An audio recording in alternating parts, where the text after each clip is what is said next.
Good morning, members, officers, and any members of the public who are viewing the live stream of this meeting.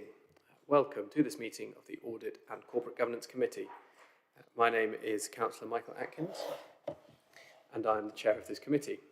Please can those present in the council chamber note that everything on your desk, including your laptop screen, is likely to be broadcast at some point. The camera follows the microphone being switched on, so councillors and officers are advised to wait a few seconds before speaking to allow the camera to catch up. If you're participating in the meeting via the live stream, indicate you wish to speak via the chat column and don't use the column for any other purpose. Make sure your device is fully charged and that you switch your microphone off unless invited to do so otherwise. Please make sure you've switched off or silenced any other devices you have so they don't interrupt the proceedings. Please use a headset when speaking and hold the microphone close to your mouth. And when you're invited to address the meeting, please make sure your microphone is switched on and please turn it off immediately afterwards. Speak slowly and clearly and do not talk over or interrupt anyone.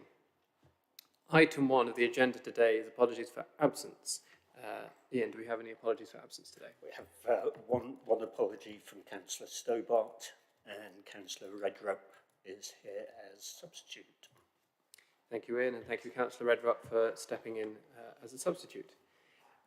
Item 2, declarations of interest. Do any members have any interest to declare in relation to any item of business on this agenda? If it becomes apparent later in the meeting, raise it at that point. Councillor Sanford. Thank you, Chair. I have my usual general declaration of interest as a non-remunerated director of South Cams Limited, trading as Ermine Street Housing. Thank you. Thank you, Councillor Sanford. Item 3, minutes of the previous meetings. We've got 2 sets of minutes to check today. So first of all, the minutes of the meeting held on the 15th of January. Does anybody have any corrections they wish to offer for these minutes? Councillor Sanford. Thank you, Chair. Section 2, declarations of interest, states that Richard Stobart declared an interest as a director of South Cams Limited. I think that should be Shire Homes. He is not a director of South Cams Limited. Thank you, Ian. Can we just take that away and just check that we've got the right interest there? I appreciate all these different interrelated companies. You've got to keep those straight. Any further comments on those minutes? No? Are you happy for me to take those as approved? Yeah, thank you. We also have the minutes of the extra meeting on the 21st of February. Are there any corrections to these minutes? No, are you happy to take me to take those as approved as well? Thank you very much. Okay, first substantive item, item 4, the Regulation of Investigatory Powers Act, Policy and Use of RIPA. Could I please ask Rory McKenna, Monitoring Officer, to please present this report? Thank you, Chair, and good morning, members. The purpose of this report is to seek committee approval on the current policy wording, noting that there are no updates from when it was last approved, this time last year, and to provide an update on the use of RIPA powers since the committee last met. RIPA regulates covert investigations by local authorities, and it was introduced to ensure that individual rights are protected, whilst also ensuring that law enforcement and security agencies have the powers they need to do their job effectively. Since 2012, all local authority surveillance authorised under RIPA has to be approved by a magistrate, and the Council's policy and procedures were amended at that time to reflect these changes. The Investigatory Powers Commissioner's Office is responsible for the inspection of public authorities with regards to compliance with RIPA. The Council was the subject of a remote inspection on the 24th of February 2021, and the report concluded that the information provided demonstrated a level of compliance that removes, for the present, the requirement for a physical inspection. The inspector also commented that the policy was a well-written document and easy to read. There have been no changes to the legislation since the last revision of the policy in March 2022.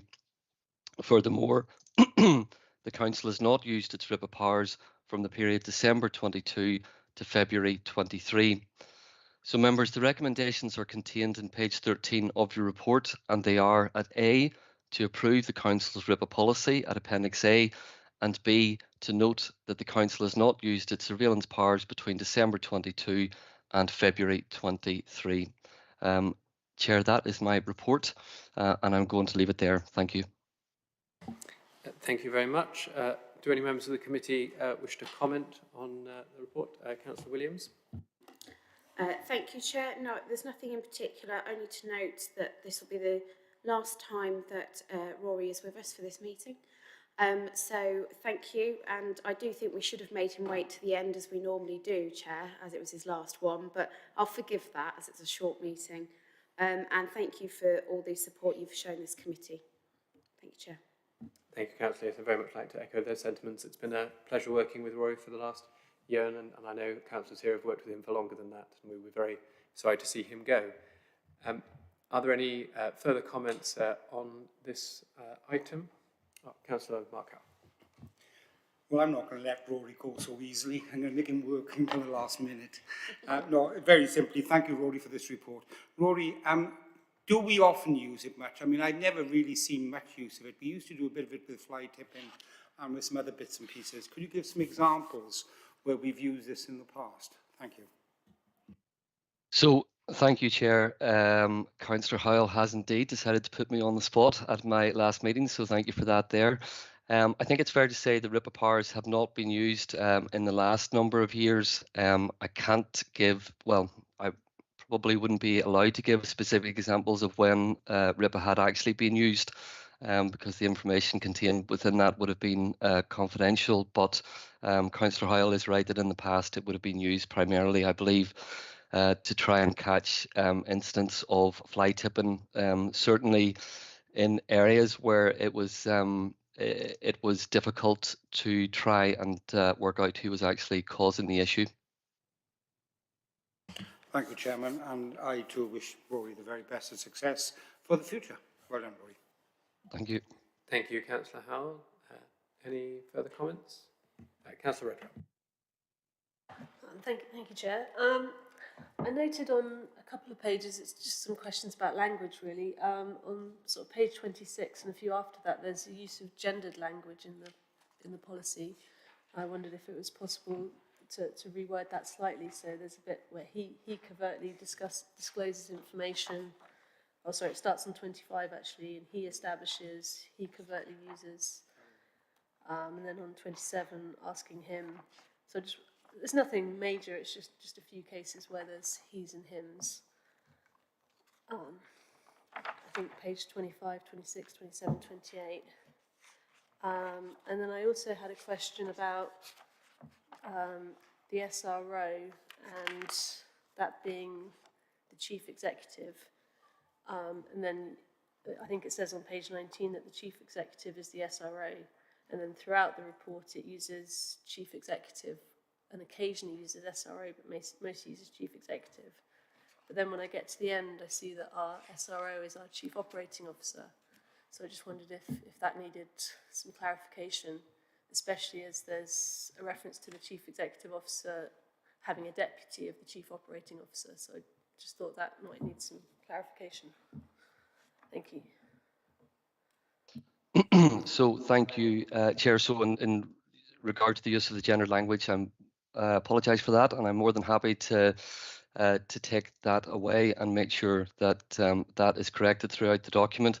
In relation to the point about the SRO, that is the Chief Operating Officer, and again, I'm more than happy to take that away and have a look at it, because it would be Anne Ainsworth as the SRO and not the Chief Executive. Now, there might be instances where the Chief Executive is required to take separate decisions, which would be separate and distinct from the Chief Operating Officer as the Senior Responsible Officer. But again, I'm happy to take those away and have a look at them. Yeah, thank you. I'm happy to delegate authority just to make those changes and just clarify exactly where those responsibilities lie. So if you can make those changes, and I guess we'll see it again in 12 months in any case, and we can check that those have all gone through. Thank you, Chair.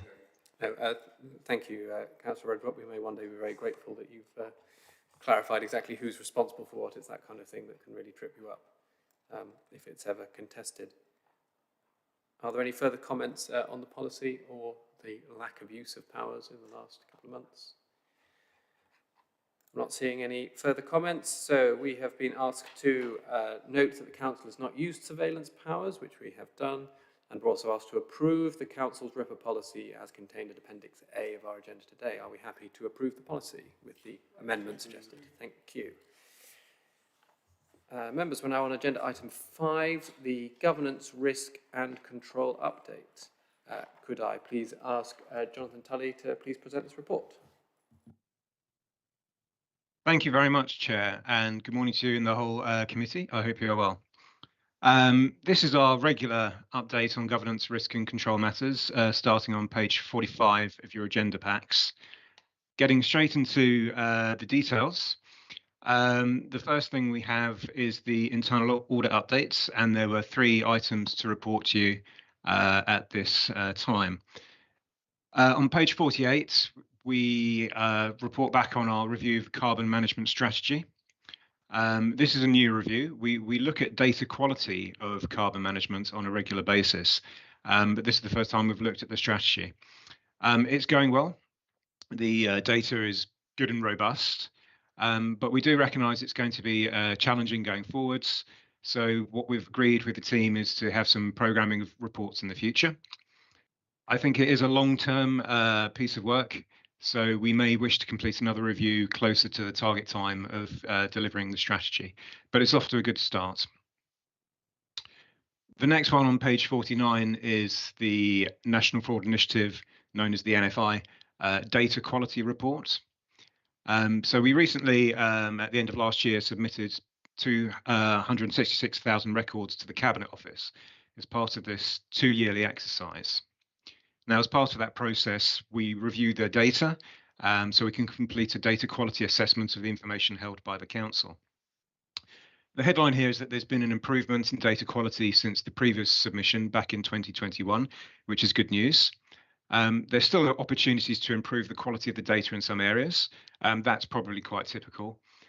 I would say this is more about making sure that data is held in consistent ways so that we can work smarter across the organisation rather than problems with the data itself. But it's something worth being aware of as we continually want to improve the way we work. The key thing with this, I think, is that the data was good enough standard for the Cabinet Office, because they do introduce penalties, financial penalties, if it's submitted late or it's not to a good enough quality, because it can really undermine the whole National Fraud Initiative process, which involves all the councils nationally. So the fact that it's good for that, and we haven't been penalised, is some very good source of assurance there too. Moving on, the next one is the grant assurance energy rebate schemes. So this is another grant scheme that we've recently operated at the council. And as part of that, what we did is that we reviewed the internal controls in place, and we also sample tested a selection of payments. Everything was okay. And so that provided assurance to Peter as the Section 151 officer that adequate processes are in place, and then that could be fed back to central governments as we were distributing the grants on their behalf. So moving on page 50 of the report, this is where we like to just give you an indication of our current work in progress and upcoming work.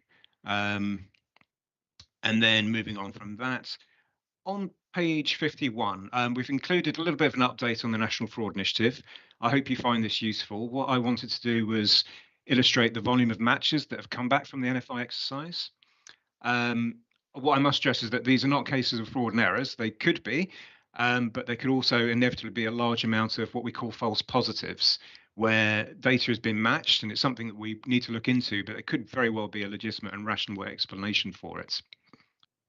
And this comes back to my earlier point about data quality being important, because if we submit good quality data, it should hopefully reduce the volume of matches that we have to look at. If it's poor quality data, we'd probably expect a lot more matches. So I thought that would just be a useful overview for the committee to get a flavour of what that looks like. Also on page 51, we made reference to the latest guidance from CITFA on audit committees. And since drafting this report, we've had a catch-up session with the committee where we've done an evaluation against the CITFA toolkit. Moving on to page 52, we have the counter fraud update, which is provided by our fraud team. So there's hopefully some useful statistics on there, and you can see how it's progressed since the previous reports. And then moving on, finally, what we have on page 56 is recent updates. So we've got a very good positive news story about preventing a right to buy fraud, which our fraud manager was keen to share with you. And then also on page 57, we just provide some topical news stories, which we hope you find useful in trying to stay abreast of sort of governance, risk and control matters. And again, our fraud manager was keen to include one on breaking the chain, which provides an update of some professional developments in the sector. So I hope that's a useful update. Happy to have comments or questions from the committee. Thank you. Thank you, Mr. Tully. There's quite a lot to dig into here, a lot of work that's been carried out. So yeah, keen to take some comments from members of the committee. I think Councillor Heather Williams, you wanted to comment? Thank you, Chair. I think there's, we've obviously got the areas of progress which shows some movement, but we've got some new assurances in. But one thing I just wanted to raise on page 55, and I'm not doubting that this is the case, but it's something that when we had the task and finish group, we looked into, so it's a particular area of interest, shall we say, for myself. On whistleblowing, there has been no referrals, which is good and what we would expect to see. I'm just wondering from the work that we've done before, whether it's worth, though, just checking that we have had some turnover of staff, and also with remote working and the layout of the building, if we, before we did some work about how we signpost and make sure it's clear to people where they go. So I'm just wondering, with the sort of reorganisation, I know we talked about putting things sort of on the back of toilet cubicle doors, for example. Well, have we got the right things in the right places? Because I want to see zero always, but want to make sure it's correct as well. People know where to go. Thank you, Chair. That's all from me. Thank you, Jonathan. Did you want to comment on that? I would just echo and say that I agree with Councillor Williams' comments there. It's always a good opportunity to continually review how we're promoting it. We have actually had one referral case come in since writing the report, so that will appear in the statistics for the next report back to the committee. So hopefully that's also a little bit of evidence that at least that the message is getting out there. But yes, fully agree. Thank you. Yes, hard to say what the desired number of whistleblowing claims is in a particular period, but yes, if it was always zero, perhaps we'd be right to ask some questions about that. Oh, sorry, Councillor Howell. Yes, thank you. How, looking at this report, how do we compare against comparative district councils? Do you have any idea at all? Thank you. Can I just check, Councillor Howell, is that with regards to whistleblowing still? In general, no, not just whistleblowing, with regards to fraud in general. Well, with fraud statistics, I'll probably have to bring in my colleague Peter on that to look at the whole thing holistically. And what I can say with the NFI, because I'm the key contact on that in terms of records, we're broadly comparable with other councils. What I also do is a comparison of statistics and data to the previous exercise. And again, I would say it was broadly comparable. It'd gone up in some areas, it'd gone down in others. But overall, in totality, about the same volume of records and matches were coming back. No distinct trends or changes since last time. That's fine. Thanks, Chairman. Thank you. Does anybody else have comments they wish to raise? Councillor Harvey. Yes, thank you, Chair. I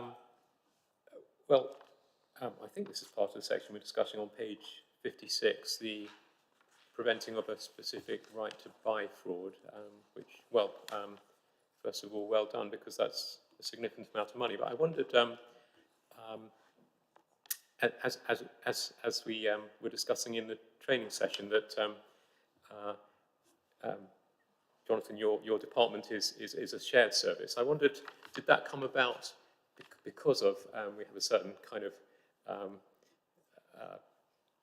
cross flow of information between City and South Cambs. Is that something that we might want to encourage with other neighbouring authorities or the county council, for example? To what extent do we sort of share information to reveal these kind of things?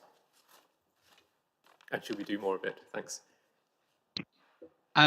Yeah, I think it's always handy to share data with other organisations and share intelligence. We obviously need to make sure that we do it in a lawful way and a way that's fair. But anything that's going to help get us success and try and prevent fraud in areas is a very positive thing. The National Fraud Initiative is a great example of that, obviously being done on a national scale.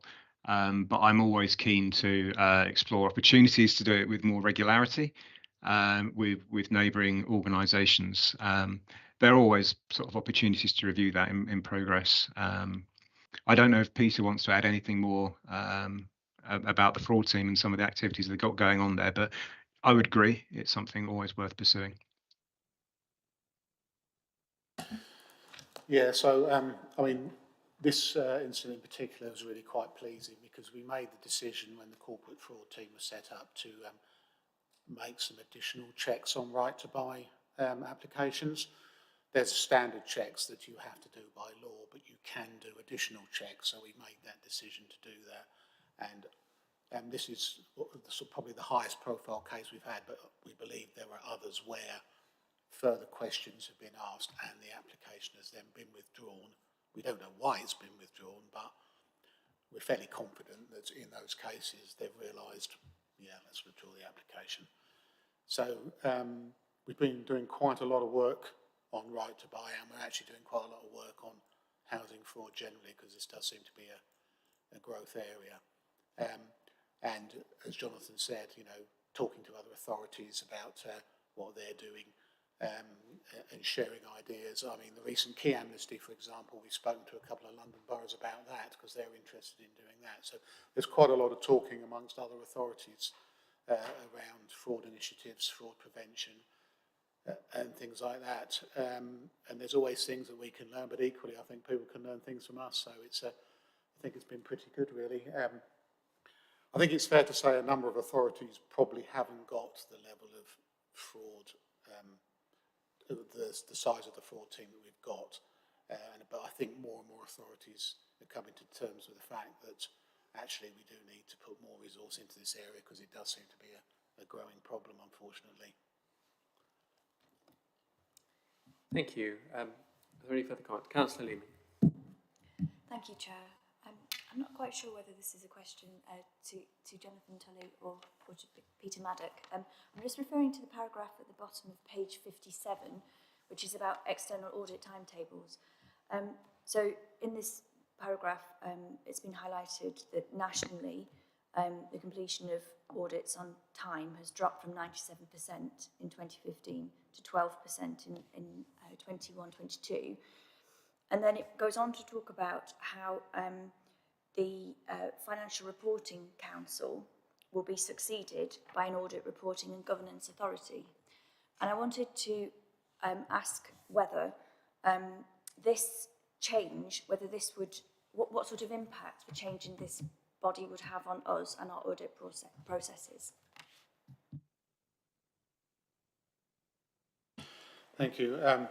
So yeah, we had a letter in from DLUC, or whatever they call themselves, and they published that only 12% of audits for 21-22 were completed on time, which, I mean, I know we're not on time, but only 12%. So, you know, it's quite clear that there's a real issue around being able to audit authorities in a timely fashion. And it was interesting that the review was suggesting that actually the emphasis needs to shift away from getting current audits over the line on time to clearing up some of the backlog. So in response to this, we've had a meeting with the auditors. The audit for 2021 will be starting in June. We haven't got an exact date, but I believe it's going to be the first week of June. We'll be coming back to this committee at the next committee, which is July, I think. We'll be coming back with a full plan on how we intend to catch up. And it's going to need proper commitment from the auditor. So they're going, we're going to come up with a plan, and we're going to have to agree that plan between us, and then the committee can have sight of that plan, and that plan will have to be set in stone, because basically central government is saying, look, let's get this sorted out. I think it's fair to say that not just EY, but all of the audit firms have been really struggling, particularly over the last 2 to 3 years. And as you can see, it's quite a stark reduction, isn't it, when you consider 97 down to 12%. So the idea is that the new body will hopefully shake things up a bit. But the real issue, I think, here is with audit firms being able to recruit and keep good auditors. And EY, again, speaking to EY recently, they've had a couple of people resign even now. So I think it's a real challenge, but hopefully the new arrangements will improve things. They certainly need to. Thank you very much for that update. Thank you. Any further comments? Councillor Redwell? Sorry, thank you, Chair. I had a question on a few different areas. Sorry, it's probably because I'm new and don't understand so much. But for the on page 48 for the carbon management strategy update, I was wondering what was the high action. It says there's one high action, and I wasn't sure quite what that meant. And then in the summary, I was wondering if we're talking about the council's targets are realistic, if that's the council's emissions, or if it's the district's emissions, or if it's both the council's and the district's emissions. Thank you. Okay, thank you. Thank you, Councillor. Yes, the high-level action, first of all, that was to agree that further reports would come back to the council to keep them updated. The targets are based on the council's targets emissions, because that's something that's within our control. Though, of course, we do anticipate that we want to help reduce them throughout the district as well. Sorry, thank you. If I can just jump in, did you set timelines for when those reports should be produced and presented to council? Yes, we did. We did. I don't have that right up in front of me, but I can provide that to committee if you like. No, I think I'm happy as long as people know, sort of rather than generally, between now and 2030. I think if you don't give people a bit more specificity, it won't happen. Sorry, Councillor Redrup, did you have any further comments? Would it be okay to move on to a different topic? Thank you for that on the carbon emissions. I was then looking at the National Fraud Initiative, and you've got a graph showing many matches. I just wondered how they prioritised for review, and if you have any idea of what proportion you might anticipate to be fraud based on the previous round of analysis. Yes, a very good question, because that's one we consider ourselves every time the results are published.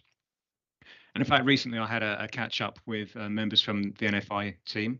A few heads of audit and key contacts of the NFI system did this to discuss the results. So I suppose to answer the first question in terms of prioritization, the system itself is getting smarter all the time. It has algorithms in place to help identify what they view to be the higher risk areas. So that provides a bit of steer upon what we focus on.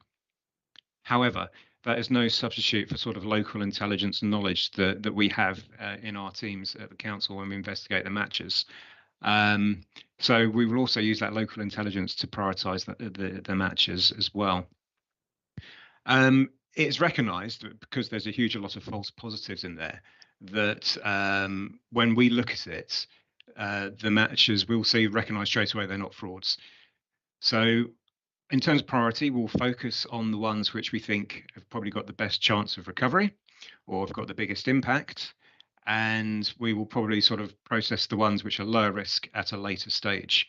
And that could include the ones which we can tell straight away are a lot of false positives.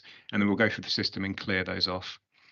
So yeah, hopefully the message there is that we focus on the ones which offer the best results for us using our own intelligence and that of the NFI system.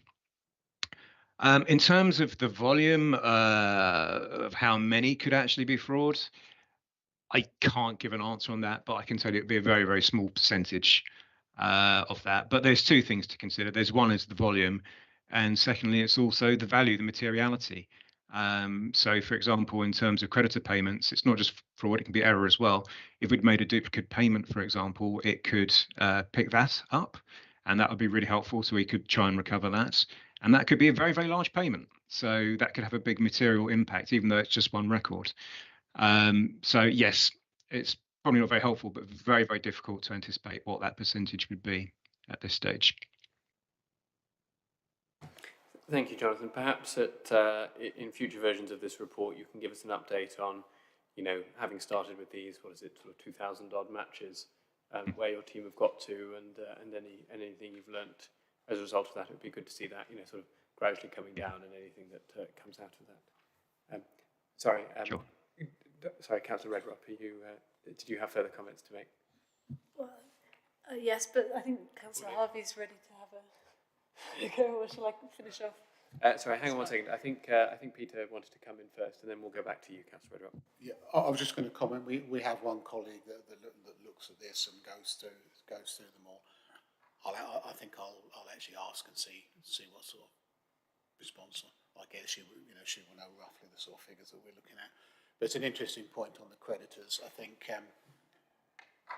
authorities do from time to time have a review of their purchaser ledger to check for duplicate payments, and this has reminded me that we haven't done this for a while, so it might be potentially worth doing that. They're usually done on a no-win, no-fee basis, so they trawl through, find the duplicate payments and recover them, and then keep a small percentage of those amounts recovered. So it's probably worth doing that, because I don't think we've done that for at least 5 years. Thank you. Back to you, Councillor Redrup. Okay, well, thank you both very much for your answers, and I just have one more question. It's about page 55 on the proactive work and the prevention. And I'm very sorry, it starts with quite a broad question, because I just wonder if you could help me with understanding this page just with a little bit more information about what it's showing, please. Oh, have we lost him? So this comes from the fraud team, which is Peter. So I might have to bring Peter in to answer those questions, if that's okay, Councillor. Thank you. Yeah, so I may have to get a bit more detail on this, to be honest, Councillor Redrup. So I'll speak to the fraud team. I mean, the local authority data sharing hub, my understanding is that relates specifically to housing fraud, and that's the way things get reported to us. So if it's okay, I'll provide a written response on that. Yeah, thank you. I think that'd be helpful, and perhaps for future versions of the report, I'm not sure this table is quite communicating what the team necessarily wants it to communicate to us. So maybe just think a little bit about how that information is presented in the future. But if you can just give an update to in writing to the committee, that would be very much appreciated. Thank you. I think Councillor Harvey, you wanted to come in as well. Thank you, Chair. This is on a different front altogether. I don't know if we've finished discussing the previous point, but apologies if not. I was looking at page 50 and on the general area of looking at how our suppliers can be trusted or otherwise, and I was thinking that as we go forward, we're more and more going to be looking at our scope 3 emissions, and it's quite topical because some of these carbon credit operations, I don't know if you read in the paper, sort of effectively they are not abating the amount of carbon that they're claiming to when they sell those credits to airline companies and so forth. So there's a whole new area of sort of fraud there, I suppose, isn't there? And I wondered, when a supplier makes certain claims in terms of their environmental impact, green energy use and so forth, but that could turn into an awful lot of work, couldn't it? And I wondered, probably it would make sense to do that jointly at a national level in terms of awarding supplies to local authorities with certificates or something, so that it avoids every local authority having to do the same work over and over again. I just wondered, is that a thing that's on the horizon, and what progress on that? Thank you, Councillor.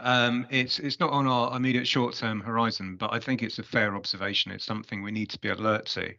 I'm happy to have a conversation with the procurement team about that, because I think it's a good topic. So I'd be happy to take that away. Thank you. Thank you. One very quick comment from me on page 49, just coming out of this NFI work that you've done. You've noted there's some opportunities to kind of improve. Well, I guess it's the sort of mapping and metadata and kind of definitions across kind of council data sets to make them work a bit better, and that you've communicated this back to stakeholders and data owners.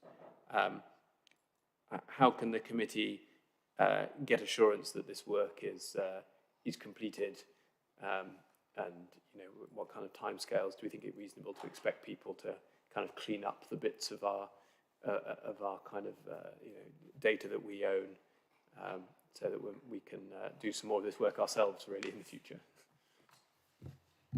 Okay, yeah, a good question. I mean, in terms of the NFI data sets that we're looking at, that's quite contained.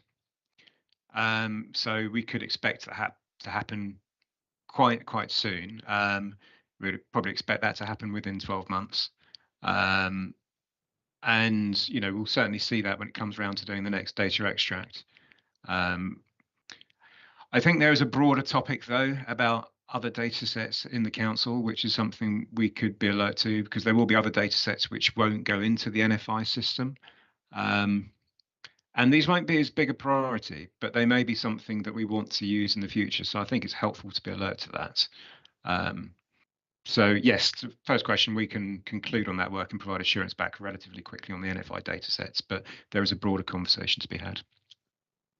I wonder, I mean, depending on the state of your pipeline and how you're prioritising it, but I wonder if a kind of, it seems very dull and boring, but a kind of data cleanliness internal audit across some of the major data sets of the council, whether that actually might be sort of in a very quiet background way, quite a productive thing to do, and might throw up all sorts of, and could potentially throw up issues that do need to come to light. So I wonder if you might consider that as part of your work in the future.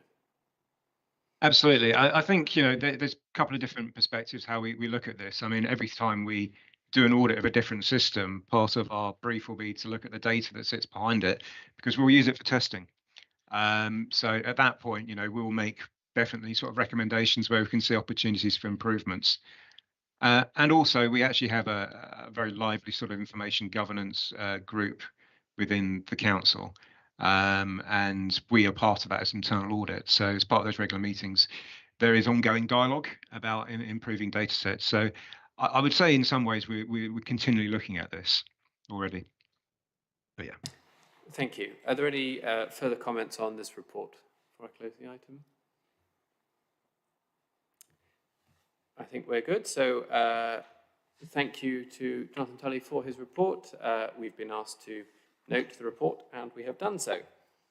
The next item is matters of topical interest. There are a few things that I'd like to cover off in here, but do any members want to raise anything in the first instance? No. I wonder, Peter Maddock, if you don't mind, I might pop you on the spotlight, because I think there's a few things you wanted to provide a verbal update on, sort of audit fees and so forth. So I'll hand the floor over to you for a few minutes. So the committee will be aware that we referred our 2018-19 audit fees to the PSAA, the Public Sector Audit Appointments. They have gone through with a fine-tooth comb. They've spoken to EY and spoken to me. Unfortunately, they've only agreed a £3,500 reduction in the fee, which I was slightly disappointed in. I suppose it's better than nothing, but it's still, I was hoping for rather better than that. So that's the agreed position on the audit fee for 2018-19. We'll be referring the 1920 audit fee to PSAA as well, in the fullness of time, fairly soon, hopefully. One of the other items I was going to raise, we spoke about earlier, which was about the change in emphasis by DLUC moving away from doing current audits ahead of historical audits, and now that that's swapped round, I do think that puts us in a slightly stronger position than it might have done in getting our accounts up to date. And it's also interesting that given that in 23-24 we will have new auditors, there's an added impetus on EY to do our audits as soon as we're ready for them to do them, so that they're in a position to hand over all of the stuff they need to hand over to the new auditors. So I feel a little bit more positive that we might get more of a commitment from EY going forward. And indeed, they pretty much said that, to be fair to them. So I think if we can work together and get a timetable to the next committee that we can both stick to, I think that would be really good, and hopefully we'll be up to date in a reasonably timely fashion. Sorry, just perhaps before you move on, can you just clarify for me your comments about things kind of switching around? Do you mean to say that in kind of sort of prior to now, you know, Ernst & Young were, if anything, under pressure to complete current audits for, say, other bodies that were in their current year, and to sort of slightly deprioritise the backlog that they had with us and probably with other councils? Is that where we were before, and now it's switched around to be a bit more how we need it to be, as it were? It's a difficult one because I think it's fair to say that that was the case, and certainly in discussions, particularly in relation to 18-19, there were a number of occasions where our date moved because they had to prioritise other audits, and generally those audits were sort of more recent audits. I don't think it's just EY, I think it's probably the other audit firms that were doing the same things.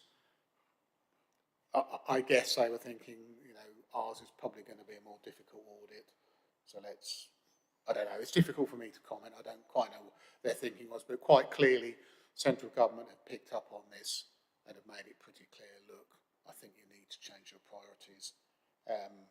And for them to write to each authority and say that and write to all the audit firms, they obviously were pretty clear that what I'm suggesting they were doing, they were in fact doing. So yeah, so I'm hopeful that will get us up to date, perhaps a little bit sooner than it might have done otherwise. So that I'm quite positive about that, I've got to be honest. Thank you. It's, well, some good news and some bad news in all of that. Does anyone on the committee want to comment on any of that before I move on? Councillor Williams. Just briefly, Chair, thank you for the work you've done to try and lower the fee, because I know that takes up officer time. It is disappointing that it is what it is, but it is better than nothing. You know, if most of us saw £3,500 appear in our bank accounts, we wouldn't sniff at it. So, you know, it's something. When it comes to the external auditors and timetabling, I think previously they've sort of been able to prioritise things themselves, and this is giving, like you say, an extra tool in our arsenal, and I'm sure as a committee we will hold EY to account and give us the timetable, and we'll help you get them to stick to it, I think is what we should say there, Chair. But that's all. Yeah, I think I'd agree very much with that. Is there anything else you wanted to update us on, Peter? Just to say, on the 16th of March, we did go through the audit toolkit, but I was acutely aware that one or two members weren't able to make that meeting. So I think we thought we could perhaps, I don't know whether you had any thoughts on that. Yes, I think so. So this was the SIPFA audit toolkit, which sort of a checklist of, you know, comparing ourselves to best practice and where we're at. It was a very interesting exercise. I'm very grateful to Jonathan and Peter and Fazana for their support in running that workshop. But as Peter says, a number of members weren't unfortunately able to be present, and obviously, and I'd be interested to know what some of the kind of substitutes and perhaps other members of the council think about it as well. So my suggestion would be that we share the results of that exercise in essentially a draft form with members, whether that's emailing everyone an individual copy in sort of 20th century style, or whether it can be put in a sort of shared document in a, in a more shared way, in a more 21st century style. I will leave to Jonathan and his team. Councillor Heather-Williams, you wanted to comment on that? Yes, I mean, the date that the training was on was one that clashed for many members because of the things that were organised by the council. So if we could have it repeated, Chair, as promptly as possible, I think that would be appreciated. And I think we'd be all very keen to see the results. But you may wish to wait until you've had reflection from all, and if you're going to rerun it, rather than doing a draft, because that may actually sort of influence people's decisions and what have you. So you may want to share that knowledge once you've had the opportunity to get data from more people. Yes, so I suppose it's an alternative. Perhaps Jonathan, you could issue members who weren't able to be present and substitute members, and perhaps members of the cabinet or anyone else who you think might be interested. I think if they had a copy of your slides and a short email explaining the guidance. The toolkit itself is a spreadsheet that's very self-explanatory. It's a series of questions, and you rate each question on a scale of 1 to 5 as to how compliant you think we are with the item in question. So perhaps rather than issuing the draft, we could issue a blank and collate more feedback that way and compare that to how we got on in the workshop itself. So one of the things highlighted by this, which we didn't manage to have a full discussion on, was this issue again of independent members of audit committees, behind which there is now a certain amount of momentum from SIPFA and other regulatory bodies. I am aware that work was done on this before I joined the committee, and I would be hesitant, obviously, to repeat that unnecessarily. So I wonder if perhaps this would be a good time for any previous work that was done on this to be recirculated to the current committee, and we can then review that. And if any members of the committee have any thoughts or comments on what they would want to see, their thoughts on the principle of an independent member, and if we were to have 1 or 2 or some number, what they would want that member to be there to achieve. Because I think if we don't have clarity on the purpose of it, there would be very little point in bringing it in. So I'd be personally very grateful for any comments or thoughts that people want to submit on that. I have one further thing I want to discuss, but is there anything else? Fine. So it's good practice, I think, for the committee to produce an annual report, but we sort of slightly got out of the habit of doing that in recent years. So my suggestion would be that we could perhaps just spend a few minutes discussing what we would want an annual report. So this would go back to council at a council meeting. What would we want that report to achieve? What do we think it's important to draw attention to, our kind of wider colleagues across the council? And then ultimately, I think if we're happy, we'll ask officers to then produce a draft, and we'll agree by circulation when we're happy with it. I would normally bring it back to committee meeting, but our next committee meeting is not until July, and then it wouldn't go into council until kind of September, and by that point the year's kind of some way in the rear view mirror, and I don't particularly want to call an extra meeting of the committee just to consider a piece of internal documentation. So does anybody have any thoughts on where the value of an annual report to council might lie, and what they would particularly like officers to focus on? Councillor Howell. Yeah, I have no problems with annual report. We've done it before in the past. I'm just saying they would go then to the annual council meeting, I'm assuming. Is that correct? I mean, I think if we can get it to the annual council meeting, I think that would be a good opportunity for it. Yeah, yes, indeed. But obviously we'll have to consider kind of agenda, the length of those agendas. It may be that there'll be another council meeting in June or July that might also be an appropriate time for it to... I mean, when we've done them in the past, they're not exactly stimulating reads, to be perfectly honest with you. hope you might think differently, but it's never been a great bestseller within the council, shall we just say. So, however, there was one done, I'm looking at John, by Francis Burkett. He did one, didn't he? That was a pretty good one, that was actually. Yeah, so I think if we could look back to when Francis Burkett was the chairman, he done an annual report then, and that was well received by everyone. It had lots of different bits and pieces in it. So maybe we want to look at something like that. Or I suggest that you look at something like that. Thank you, Councillor Howell. It's a valuable suggestion to have some, if we've had a good one in the past, to sort of draw some inspiration from that. Does anyone else have any comments on things they'd like to see? Councillor Leaming. Thank you, Chair. I would like to see, I suppose I'm just looking at our remit as Audit and Governance Committee, and I think it might be quite a good opportunity to highlight some key governance points in the report as a kind of training refresher, you know, just not massive amounts of detail, but critical information as part of, you know, the key policies that we've covered, and sort of put it under people's noses. I think it might help to sort of communicate our remit more widely amongst the council. Thank you. It is definitely an opportunity for us to put certain things on the map that we think perhaps, you know, wouldn't otherwise kind of get top billing with other members of the council.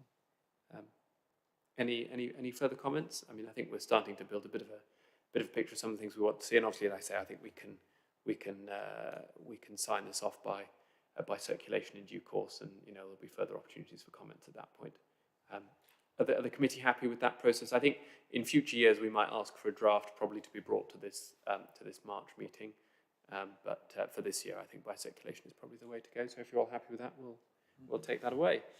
Thank you. That is, you'll be pleased to hear, everything that was on my list of joyous extras. Last thing is the date of the next meeting. So we will next meet on Wednesday, the 26th of July at 10 o'clock in the morning. Thank you all very much for attending today. Thank you to Councillor Redrup again for substituting and for officers for their reports. And enjoy the rest of your day.